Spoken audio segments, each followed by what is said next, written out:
Guys, have you ever heard of paint markers? I just discovered these. They are absolutely amazing. So if you had a difficult time painting all those letters on a sign, just look out because these make it so easy, and I'm going to show you how.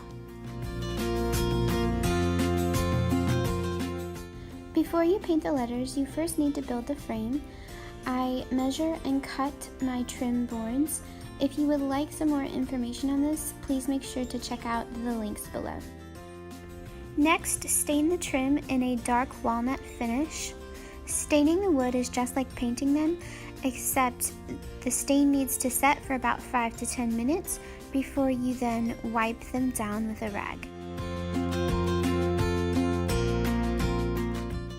I then paint the plywood in a simply white chalk paint.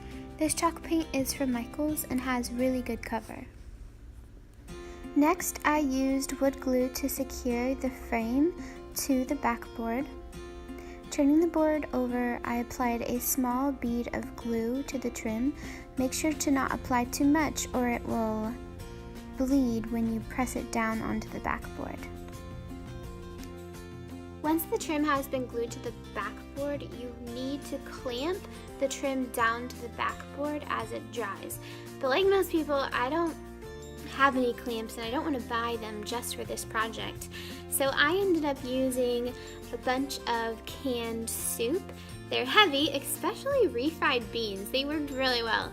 They're heavy, and unlike books, they're not gonna get any residue from the stain that you just used on that trim.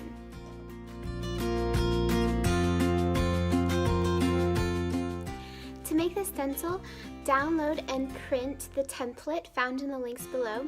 Also, if you have a word or phrase that you would like to have turned into a sign, make sure to post that in the comments and I'll design a template just for you. When you print your template, you're going to notice that the lines of the letters don't fully connect because our printer can't print all the way to the edge. So to fix this, line your stencils up and then just tape them together. Once your stencil has been taped together, you will notice you have a printed front side and a blank back side. On the back of the stencil, you need to shade in everywhere you see the printed line coming through. Once you finish shading, lay the stencil on your sign with the printed side facing you. Then I'm going to take a pen and trace the printed letters.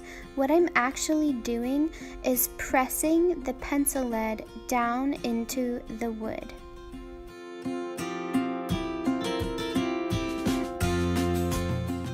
Alright guys, so this is where the magic happens with paint markers. When I found these at the store, there was many different types and sizes, but I think I found something that'll work best for you. There is the extra bold size, this huge size, and then there's also a medium size. I really liked using the medium size better because the point on this is ridiculously huge and is not very defined, but the point on the medium sized is so much better, so I can get into all those nooks and crannies of the letters. Also, when you look at paint markers, there's two different types. There's the water-based, and then there was also an oil-based. I didn't really know which kind to get, so I tried them both out. What I found is that the water-based was more of a matte finish, but the oil-based was more so shiny. I didn't think I would like the shiny kind, but I really did like the oil-based paint marker because water-based really just looked like you were taking Sharpie and going all over your sign, and that didn't look very nice. But the oil-based had more of this shiny finish, so it really did look like it was painted. So that is the magic, just watch. Taking your paint marker, trace the outline that you pressed into the wood, following it carefully.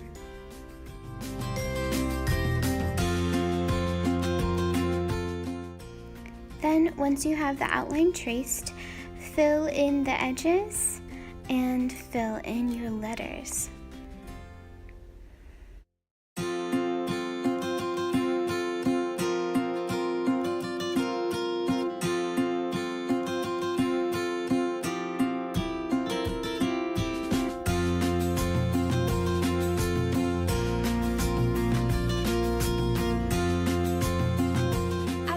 thank you so much for watching. If you like this video and would like to see more like it, please make sure to like, share, and subscribe. Also, if you're like me and you need a little bit more information, make sure to check out the links below.